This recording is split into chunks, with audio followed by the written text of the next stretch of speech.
Ini hanya spoiler, maka dari itu, gambar tidak akan sama dengan jalan ceritanya. Terima kasih atas kunjungan Anda, selamat mendengarkan radionya. Di udara di atas benua utama Yanji, sebuah kapal berbentuk cakram biru berwarna perak C9 terbang. Jaraknya menyusut. Kami semakin dekat. Ekspresi Luo Feng serius. Setiap sel di tubuhnya melompat, terkunci di tempat tertentu yang jauh. Dia bisa dengan jelas merasakan bahwa seiring berjalannya waktu, titik itu bergerak lebih dekat ke benua utama. Ini bergerak. Ada apa? Itu benar-benar bisa memanggilku dengan sangat kuat dari jauh? Luo Feng mengerutkan kening dan merenung. Ada kemungkinan besar, itu terkait dengan manual tanpa nama. Hanya harta terkait, seperti prajurit dan baju besi umum yang bisa memanggilku seperti itu. Panggilan yang dia rasakan, dia selalu menganggapnya sangat misterius. Seperti biasanya bahkan harta tidak akan memanggil orang.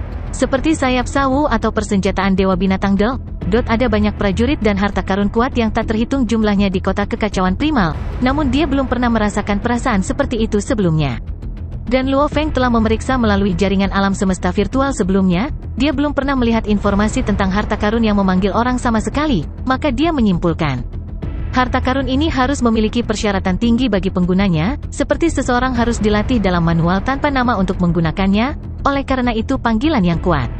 Aku sudah memeriksanya. Di dalam harta karun alam semesta virtual, tidak ada pelindung dewa misterius yang memungkinkan seseorang memiliki kekuatan 1000 penguasa sektor atau bahkan 10.000 penguasa sektor. Armor khusus seperti itu, setidaknya dengan otoritasku, aku belum dapat menemukannya. 1. Prajurit dan baju besi umum telah berada di Wulong Starfield selama bertahun-tahun yang tak terhitung jumlahnya, namun tidak ada yang pernah menemukan kekuatan mereka. Luo Feng mengangguk. Kesimpulan. Ada sangat sedikit harta yang terkait dengan manual tanpa nama, setidaknya pemahaman umat manusia tentang itu sangat sedikit. Ini bergerak. Apa itu? Harta karun? Atau bentuk kehidupan? Luo Feng dipenuhi dengan rasa ingin tahu. Hari-hari berlalu. Luo Feng duduk di kapalnya dan melanjutkan menuju ruang di luar benua utama. Area itu terlalu besar, bahkan terbang dengan kecepatan di bawah cahaya selama 3 bulan, kapal itu belum terbang keluar dari area benua utama. Kita dekat. Itu semakin dekat dengan kita mungkin akan bertemu dalam setengah bulan. Luo Feng menekan kegembiraannya. Sudah terbang 3 bulan ini, mempertahankan kecepatan di bawah cahaya. Lalu, kemungkinan besar itu berada di dalam kapal. Jarak menjadi lebih kecil. Ketika berada dalam jarak 10 miliar km, Luo Feng dengan sengaja menghentikan kapalnya. Berhenti. Mata Luo Feng berkilat, menatap ke angkasa yang jauh, hampir seperti dia melihat kapal itu. 10 miliar km jauhnya. 9 miliar, 8 miliar, jaraknya menyusut, dalam sekejap mata, 5 jam berlalu. Tidak, Luo Feng menggelengkan kepalanya dan mengerutkan kening, itu tidak menuju ke arah kita, dan terus terbang menuju benua utama. Aku hanya bisa merasakannya, dan kapal itu mungkin tidak bisa merasakan kita, jika tidak maka akan menuju terhadap kita sejak lama. Pemilik kapal tidak seperti saya, dia tidak bisa merasakan prajurit dan baju besi umum. Sangat bagus, Luo Feng tersenyum. Kemampuan untuk merasakan harta karun, musuh tidak memilikinya, ini adalah kabar baik. Lebih dekat, Luo Feng memerintahkan, pergilah ke sana.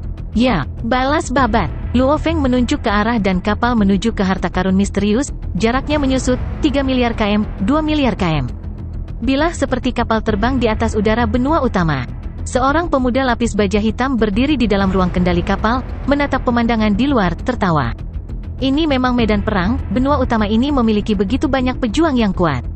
Setelah 2 bulan terbang di atas benua, saya sudah bentrok 10 kali dengan pejuang kuat lainnya. Mereka benar-benar memiliki beberapa teknik aneh, itu mendebarkan. Tidak mungkin saya akan bertemu begitu banyak pejuang ras lain yang tinggal di wilayah kita sendiri. Hanya dengan datang ke perang wilayah luar di mana ada banyak pejuang yang kuat, saya akan merasakan betapa luasnya alam semesta. Hampir tidak ada pengulangan dari ras yang saya lawan, hampir setiap tim adalah ras baru sama sekali. Ini setelah semua perang wilayah luar, medan perang untuk 4 ras puncak. Seorang bawahan berbicara dengan hormat. Kapan balapan saya menjadi balapan puncak? Pemuda lapis baja hitam menghela nafas. Meskipun rasku kuat, dan hanya ada perbedaan level antara ras kuat dan ras puncak, namun perbedaan kekuatan tidak terbayangkan. Entah itu jumlah andiding dasar, atau jumlah prajurit absolut, mereka tidak dapat dibandingkan. Sama sekali, hanya dengan membentuk aliansi dengan ras kuat lainnya, ras kita akan bisa menjadi ras puncak. Yang mulia, seorang bawahan berbicara, akhirnya alam semesta memiliki 6 ras puncak. Sangat sulit untuk menjadi satu. Terlebih lagi, dengan aliansi besar kita tentu saja tidak perlu takut akan ras puncak juga, setidaknya kita bisa berdiri sejajar dengan mereka. Petik 2. Pemuda itu mengangguk. Di dalam alam semesta, ada 6 ras puncak, mereka yang terkuat di antara triliunan lainnya. Namun, mereka tidak terkalahkan. Sementara ras lain mungkin tidak cocok dengan ras puncak saja, dengan aliansi mereka, kekuatan mereka akan jauh melebihi 6 ras puncak dengan puluhan ribu kali lipat. Jumlah ras lain sangat besar, maka ada banyak aliansi di alam semesta. Meskipun mereka mungkin lemah sendirian, membentuk aliansi memungkinkan mereka untuk berdiri setara dengan ras puncak. Ada berbagai tingkat aliansi juga. Perebutan kekuasaan di alam semesta itu brutal, binatang luar angkasa yang kesepian dan bangga juga dipaksa untuk membentuk aliansi binatang luar angkasa mereka, memungkinkan mereka untuk tetap berkuasa. Mereka paling bersedia melakukan ini. Adapun ras iblis yang ingin mereka diserap ke dalam ras mereka, binatang luar angkasa tidak menyukai iblis sejak awal, mengapa mereka repot-repot? Kedua kapal itu semakin dekat. 1 miliar km, ini berada dalam area pemindaian Luo Feng. Dia seharusnya berada sekitar 990 juta km jauhnya. Luo Feng dengan jelas merasakan koordinat harta karun itu. Babata, apakah kamu menemukan sesuatu? 990 juta km? Namun, Luo Feng, pemindai belum mengambil kapal dalam jarak itu. Saya hanya menemukan 2 kapal, satu berjarak 510 juta km dan yang lainnya berjarak 780 juta km. Babata berkata, tapi kami belum menemukan targetmu. Luo Feng mengerutkan kening. Lebih dekat, ikuti arahnya. Luo Feng memerintahkan. Jarak menjadi lebih kecil. 800 juta km, 76. Tidak ada apa-apa, tidak ada apa-apa. Jaraknya dalam 420 juta km, belum ada kapal yang terdeteksi. Babata berkata, dan kami belum mendeteksi kapal lain yang terbang dengan kecepatan di bawah cahaya. Ekspresi Luo Feng berubah. Dia jelas merasakan harta karun itu bergerak dengan kecepatan di bawah cahaya, namun pemindai tidak mengambil apapun, kemungkinan terbesarnya adalah, musuh memiliki pemindai yang lebih canggih daripada miliknya.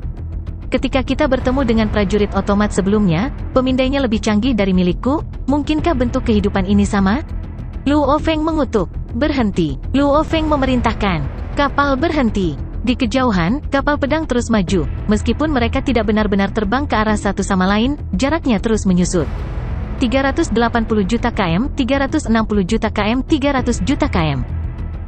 Luo Feng bisa merasakan titik itu bergerak sepanjang waktu, jelas merasakannya berubah arah. Itu benar-benar mulai menuju ke arah mereka, jelas bahwa mereka telah mengunci kapalnya. Kami telah ditemukan. Luo Feng membuka matanya tiba-tiba. Musuh telah menemukan kita. Luo Feng melihat ke bawah ke layar lengan ini, masih tidak ada apa-apa di pemindainya, bahkan apapun yang terbang dengan kecepatan di bawah cahaya, pemindai saya belum mengambil apapun, musuh sudah berjarak 300 juta km dan telah mengunci posisi kita. Itu berubah arah dan terbang ke arah kita. Jelas dia memiliki pemindai yang lebih canggih. Di dalam kapal pedang, ada manusia bersayap hitam di kejauhan, hanya ada dia di kapal, dia pasti manusia bersayap dari kemanusiaan.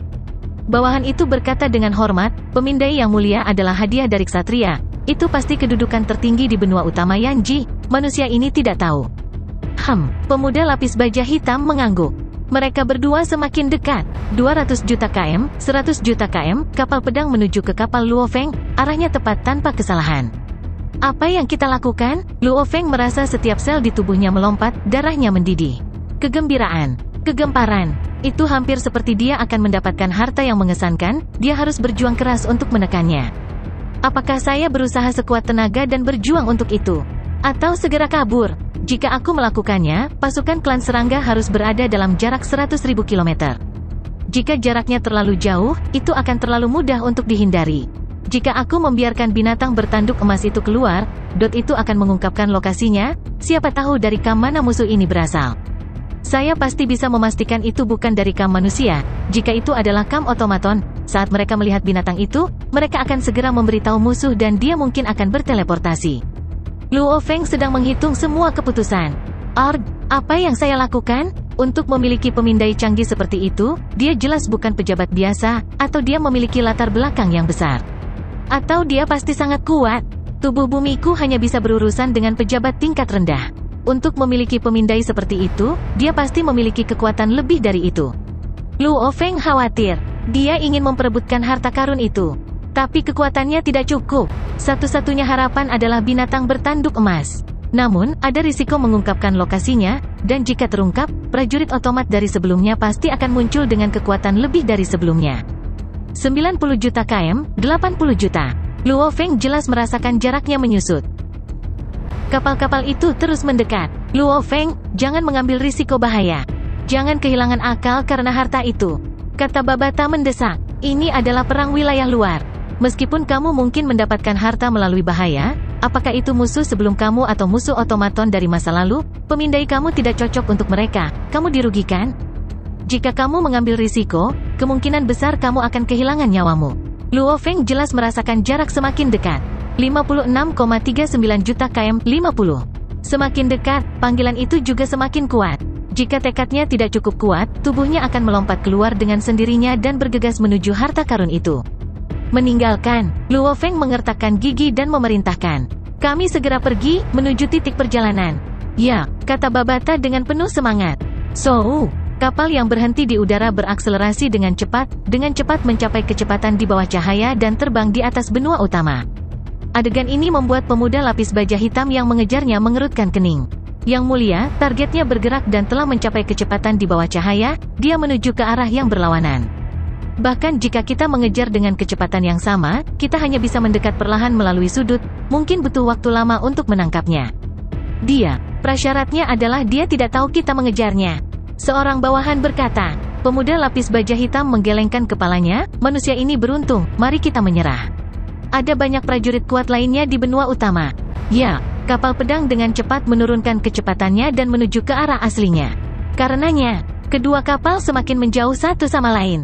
Luo Feng duduk di ruang kendalinya dan memegang pisau bayangan darahnya, menggosoknya dan berkata dengan lembut, yang lebih lemah tidak boleh main-main dengan yang lebih kuat, lebih tergesa-gesa, dan lebih sedikit kecepatannya. Pemindaiku lebih lemah daripada milik musuh, dan saya tidak dapat menggunakan kartu terkuat saya.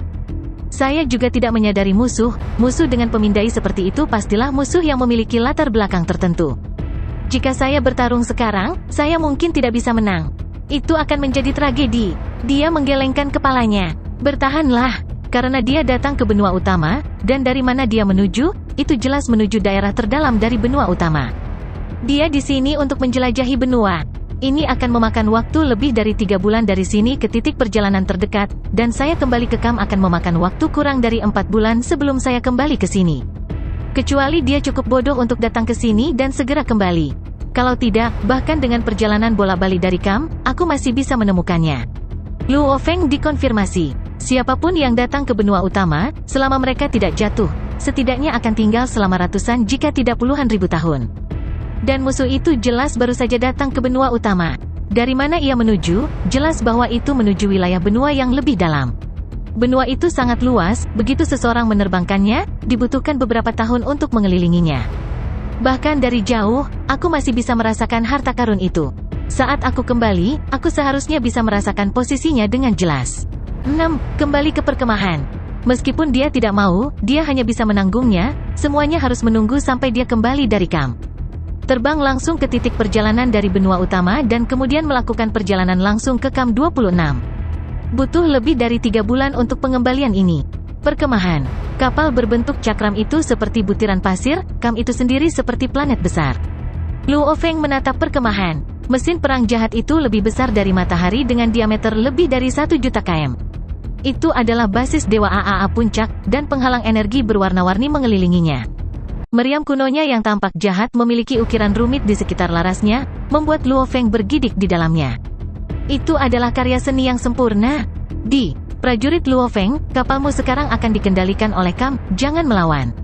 Jika kamu melawan, kamu akan diserang dan konsekuensinya akan mematikan. Saat kapal semakin dekat, kapal itu diambil alih secara paksa oleh Kam. Kapal dibawa ke jalur menuju pangkalan, mengikuti jalur untuk beberapa saat sebelum memasuki aula besar. Luo Feng telah kembali ke Kam. Selamat datang kembali prajurit. Seorang pekerja manusia berseragam perak tersenyum dan menyambut Luo Feng dari pintu kabin. Apakah Anda memilih untuk pensiun atau kembali untuk beristirahat? Istirahat. Luo Feng melambaikan tangannya dan menyimpan kapal di ring dunianya.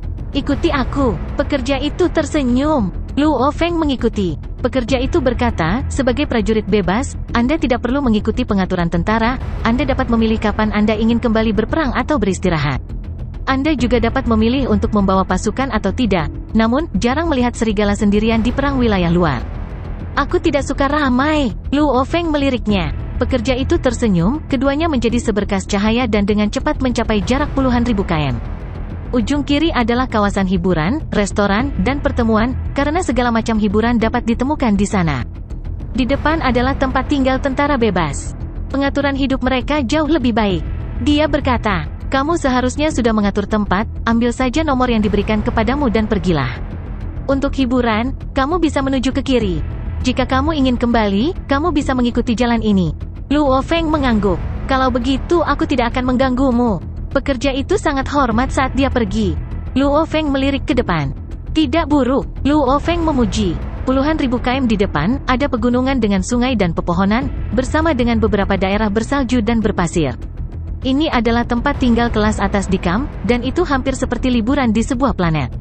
Untuk pangkalan dengan diameter melebihi jutaan km, ruang seperti itu mudah dibuat. Tempat tinggal Luo Feng adalah sebuah pulau di tengah danau. Prajurit Luo Feng, pulau ini adalah tempat tinggal pribadimu. Selama kamu tinggal di sini, tidak ada orang lain yang diizinkan memasuki pulau itu. Pulau indah itu menjadi wilayah pribadinya. Luo Feng berjalan di atas pasir yang lembut dan dia puas. Hai, dia tiba-tiba mendengar teriakan keras. Luo Feng berbalik untuk melihat. Di sebuah pulau yang jauh, ada seorang manusia abadi, mengenakan jubah panjang longgar, ditutupi bulu hijau dan berjalan tanpa alas kaki di atas pasir. Meski jauh, keduanya memiliki penglihatan yang mampu melihat setiap butir pasir di pulau mereka. Pria berbulu hijau itu tersenyum dan berkata, saya dipanggil Kutuo, selamat datang tetangga. Saya dipanggil Yang. Luo Feng tersenyum. Yang, apakah kamu pejabat tertinggi atau kaisar? Kutuo yang jauh tersenyum. Luo Feng penasaran, mengapa kamu menanyakan ini? Haha, ruang pribadi ini untuk prajurit merdeka. Namun, mereka semua memiliki tempat tinggal yang berbeda. Beberapa memiliki tempat normal sementara yang lain memiliki tempat yang lebih mewah seperti villa. Untuk memiliki pulau sendiri atau puncak gunung, ini adalah puncaknya. Ruang kelas. Biasanya hanya mereka yang memiliki poin kontribusi tinggi yang berhak tinggal di sini. Mereka biasanya adalah kaisar, namun dari energi yang kau keluarkan, kau tampaknya pejabat tertinggi. Luo Feng tidak bisa menahan tawa. Benar, poin kontribusinya sebagian besar dibawa oleh binatang bertanduk emas. Oleh karena itu, dia mendapatkan cukup banyak. Diberi tempat ini, dia termasuk dalam posisi seorang kaisar. Tubuh manusia dengan sayap sawu mengeluarkan energi pejabat puncak. Hampir menjadi kaisar, Luo Feng berkata, namun saya belum mendapatkan peringkat saya. Haha, sepertinya kamu mengalami perkembangan dalam perang wilayah luar. Aku, Kutuo, dikenal sebagai kaisar ledakan. Pria berbulu hijau di kejauhan itu tersenyum. Senang bertemu denganmu, ada beberapa hal yang harus kuurus. Setelah selesai, ayo kita minum bersama. Luo Feng tersenyum. Baik, pria itu tersenyum kembali. Yang kuat seperti itu, mereka biasanya berteman dengan orang lain dengan level yang sama, dan pengaturan oleh tentara secara alami memberikan pertemuan ekstra yang kuat juga. Luo Feng memasuki tempat tinggalnya sendiri. Ini adalah tempat yang sangat istimewa. Pulau ini menempati area seluas 1,2 km kubik. Pulau itu sendiri memiliki sekitar 1 atau 2 bangunan kuno yang bertingkat, dan di sekelilingnya terdapat patung-patung kuno yang juga dapat ditemukan beberapa sungai biru. Ini tempat liburan yang bagus. Luo Feng menyimpan baju besinya dan mengganti celana dalamnya dan melompat ke sungai yang hangat. Berbaring di dalam terasa sangat nyaman. Waktunya untuk mempelajari barang-barangnya. Di dalam cincin dunia, Mosa Luo Feng mengenakan jubah hitam dan berdiri di depan piramida besar yang rusak. Prajurit robot itu benar-benar kaya. Namun, kapal ini harus dianggap sebagai harta karunia yang paling berharga. Jika tidak, dia bahkan tidak akan repot-repot mengejarku. Luo Feng berpakaian hitam mengikuti celah di piramida dan memasuki kapal. Setelah itu dia dengan hati-hati memeriksa setiap kabin. Babata, dia berteriak, dengan lambaian, robot muncul di jalan setapak. Atur untuk pemeriksaan kapal yang cermat. Dia memesan, serahkan padaku. Sebuah robot menjawab, banyak robot segera bubar. Luo Feng berpakaian hitam, berdiri di depan boneka otomat kelas G pendek.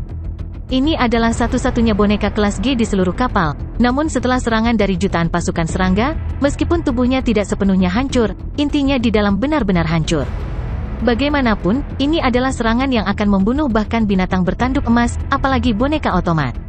Boneka kelas G ini, hanya tubuh logamnya saja yang cukup berharga. Dia bergumam. Dengan sapuan energi dunianya, dia memeriksa semua item di dalamnya, dengan cepat menemukan cincin dunia. Ini seharusnya tempat pasukan boneka otomat besar disimpan.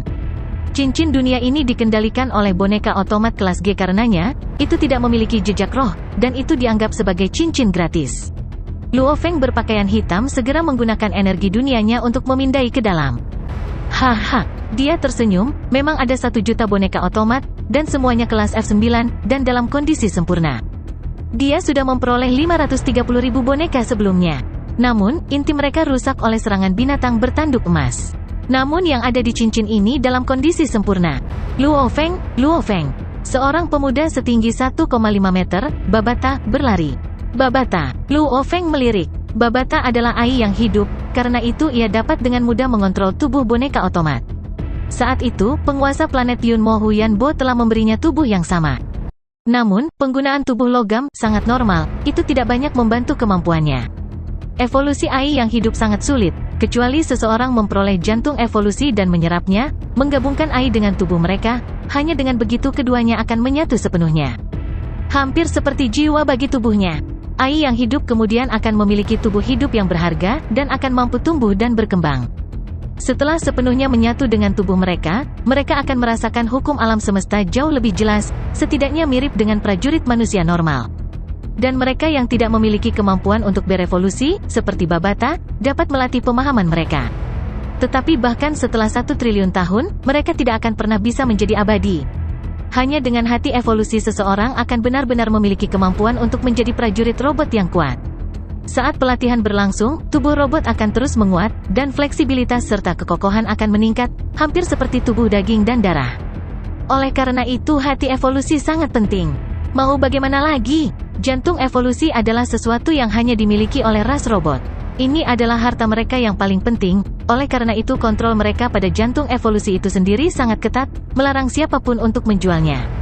Aturan ini tertanam jauh di dalam inti mereka, mereka mungkin dapat menghasilkan banyak hati evolusi untuk memelihara para pejuang, namun mereka tidak akan pernah menjual satu pun, bahkan dengan harga yang mahal. Ini membuat sangat sulit bagi manusia, iblis, dan sebagainya untuk mendapatkan hati evolusi. Kesulitannya terlalu tinggi. Ini adalah sesuatu yang hanya dimiliki oleh ras otomat. Karenanya, setiap jantung evolusi dihargai di atas 10 miliar elemen campuran.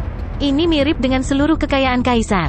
Ini berarti, kecuali jika seseorang benar-benar ingin menjadikan AI hidup sebagai pasangan hidup atau mati mereka, atau seseorang adalah pejuang mutlak dengan kekayaan besar, mereka tidak akan mampu membeli jantung evolusi. Babata saat ini bahkan tidak memikirkannya, tidak pernah memilikinya sebelumnya, dia puas dengan tubuh logam. Luo Feng, jangan pernah dengan paksa mencoba dan meretas boneka F9 yang sempurna, teriak Babata. Luo Feng yang berpakaian hitam menatap ke bawah ke arah pemuda Babata. Boneka dengan kondisi sempurna semuanya memiliki kemampuan bertahan. Jika mereka diretas dengan paksa, mereka akan menghancurkan dirinya sendiri, kata Babata. Prajurit robot itu sangat jauh dari kita sekarang. Dia tidak bisa mengendalikan boneka-boneka ini, namun jika mereka diserang dan dihancurkan sendiri, mereka menjadi tidak berharga. Tidak ada cara untuk mengendalikan mereka? Luo Feng bertanya. Tentu saja ada, tapi kemampuan hacking saya tidak cukup. Babata tersenyum, oleh karena itu tidak perlu menyerang mereka dengan paksa. Cukup pindai bagian dalam mereka dan jual. Perusahaan alam semesta virtual secara alami memiliki kemampuan untuk meretas mereka dengan mudah, kita hanya perlu membayar sejumlah kecil. Luo Feng mengangguk. Peretasan ini lebih baik diserahkan kepada para profesional. Bagaimana? Apakah pemindaiannya sudah selesai? Luo Feng memandang Babata. Babata mengangguk. Selesai, ada 4 jenis barang di kapal yang rusak ini. Item pertama adalah kapal itu sendiri. Kapal F9 ini dilengkapi dengan penghalang energi pertahanan yang sangat kuat, itu sedikit lebih kuat daripada kapal planet Yunmo. Sangat disayangkan bahwa serangan sebelumnya telah menghancurkannya, itu telah dicabik-cabik. Ini adalah sebagian besar hanya sepadan dengan bobotnya di logam F9 sekarang, seluruh harganya masih sekitar 5 juta elemen campuran. Item kedua adalah boneka kelas G. Boneka ini mungkin tidak besar tetapi masih kelas G, dan kualitasnya masih jauh lebih baik daripada pedang dan perisaimu. Itu seharusnya bernilai sekitar 20 juta elemen campuran. Yang ketiga adalah inti yang akan kamu dapatkan dari 530.000 boneka yang rusak bersama dengan 1 juta boneka yang kondisinya bagus. Harganya akan bernilai sekitar 800 juta elemen campuran. Item keempat adalah yang paling berharga. Ini adalah peralatan paling berharga di dalam ruang kendali. Semua peralatan terbuat dari logam kelas G dan kelas F. Sistem energi mereka sangat kompleks, saya bahkan tidak berani memindainya. Namun, hanya logam dari peralatannya saja yang bernilai lebih dari 500 juta, di mana teknologi dan kemampuan lainnya bahkan lebih kompleks. Mereka mungkin jauh lebih berharga. Adapun seberapa tinggi, saya tidak memiliki cara untuk memastikannya. Hanya 4 item ini, seluruh harga pasti sangat tinggi, setidaknya lebih dari barang yang telah kamu kumpulkan selama 1000 tahun ini. Jumlah total 1000 tahunmu di sini hanya akan bernilai sekitar 100 juta elemen campuran. Ini jauh dari nilai kapal ini. Petik 2. Luo Feng mengangguk dan tertawa. Sudah waktunya untuk panen. Itu pasti layak untuk bertarung melawan mereka yang memiliki latar belakang. Dia hanya mendapatkan 1 kapal, namun hadiahnya sangat besar. Kekayaan prajurit otomat itu benar-benar membuatnya terkejut. Bagaimana cara menjual ini? Luo Feng merenung. Saya akan menyarankan Anda untuk terlebih dahulu mendapatkan perkiraan dari perusahaan alam semesta virtual, kata Babata. Luo Feng mengangguk.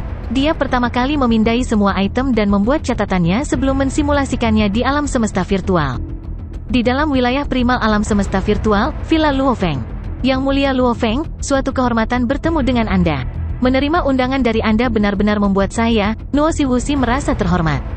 Tubuh gemuk berjubah hijau dengan 2 mata ikan membungkuk rendah untuk menunjukkan rasa hormatnya kepada Luo Feng. Luo Feng adalah murid pemimpin kota kekacauan utama, tentu saja posisinya sangat tinggi. Terima kasih, Luo Feng tersenyum. Lihat, Luo Feng menunjuk ke tanah di samping. Di atasnya ada kapal piramida yang rusak, ini benar-benar disimulasikan. Ini adalah, yang tak mati bertanya dengan rasa ingin tahu. Ini rampasan perang saya. Saya ingin bertanya, sebagai kepala pembelian perusahaan, berapa harga yang bisa Anda berikan kepada saya? Luo Feng bertanya. Perusahaan alam semesta virtual tentu saja memiliki departemen pembelian.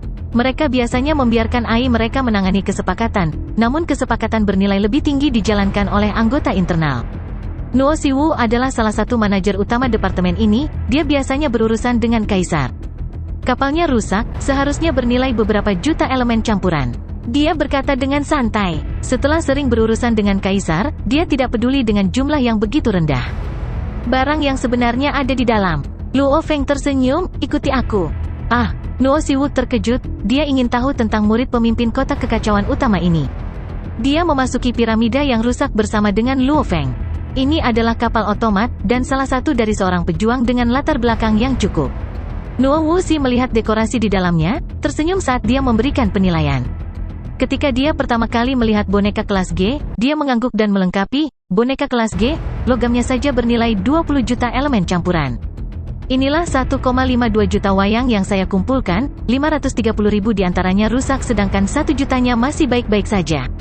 Ini yang rusak dan yang sempurna. Ini adalah peralatan paling berharga yang saya peroleh, ini mampu mengatur ruang yang kuat yang bahkan dapat menjebak seorang kaisar.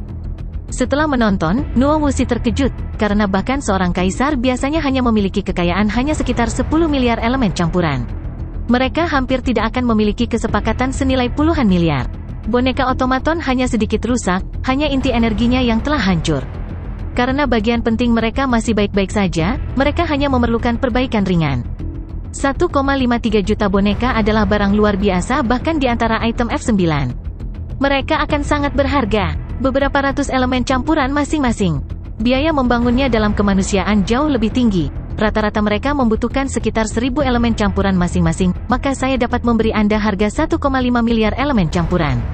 Petik 2. Tentu saja, barang yang paling berharga adalah peralatannya. Kumpulan ini menggunakan bahan yang sangat bagus dan yang paling penting adalah penggunaannya. Ini dianggap kelas atas bahkan dalam perlombaan robot, seorang ksatria tingkat ksatria mungkin menghabiskan cukup banyak energi untuk membuatnya. Untuk mendapatkan seorang ksatria robot untuk membangun sesuatu seperti itu sangat berharga, tapi sayang ini hanya sebagian saja. Adapun peralatannya, aku bisa memberimu harga 3 miliar elemen campuran.